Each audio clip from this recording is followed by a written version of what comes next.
Hey guys, it's Bree. I hope you are having a fantastic reading week. This is a BookTube SFF Babbles Day, which is super exciting. I will link to the BookTube SFF Babbles page and all of that good stuff over on Goodreads. But let's get started.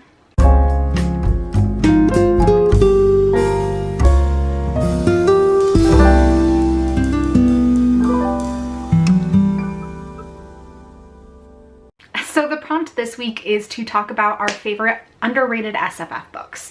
And this, like the other challenge, was a toughie.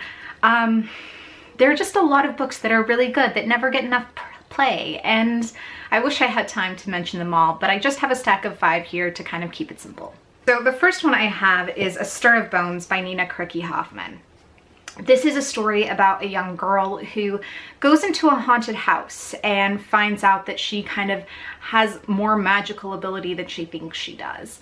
It is surprisingly dark and has a lot of complicated themes. Very short and quite pleasant to read, I thought.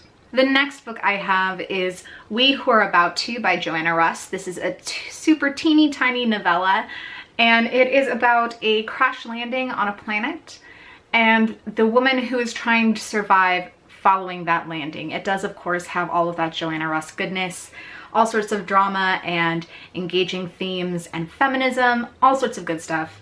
You can't go wrong, especially since it's literally like, this is a lunchtime read. You can read this over your lunch break, I think. I have a copy of Penrick's Demon.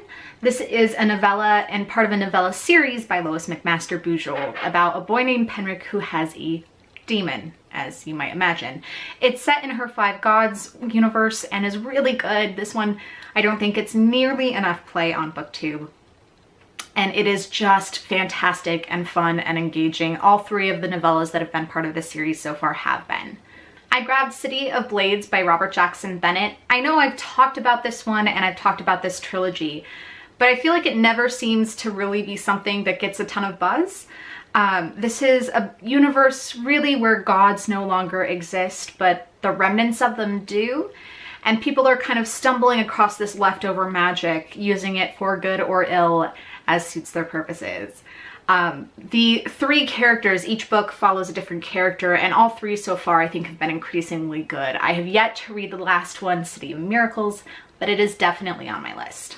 And the last book I have is The Witch's Boy. This is by Kelly Barnhill. It is a middle grade story about a little boy who almost drowns in the river when he's very small, and his brother does drown. The villagers then tell him for basically the rest of his childhood that the wrong boy died. When it's up to him to kind of save his town and kind of defeat a greater evil, they don't expect him to win. They don't expect that he's going to be able to do much of anything. But he, of course, goes ahead and battles the odds. So there you have it. These are 5 of my favorite underrated SFF books. Go ahead and tell me what your favorite underrated SFF books are. If you have a video of your own, please link me. Sometimes the YouTube comments don't link very well, so you can do that on Twitter too, and I am going to be doing my absolute best to just grow my TBR as much as possible. I hope you guys are having a fantastic reading week. You know the drill. Comment, like, and subscribe, and I will talk to you later. Bye.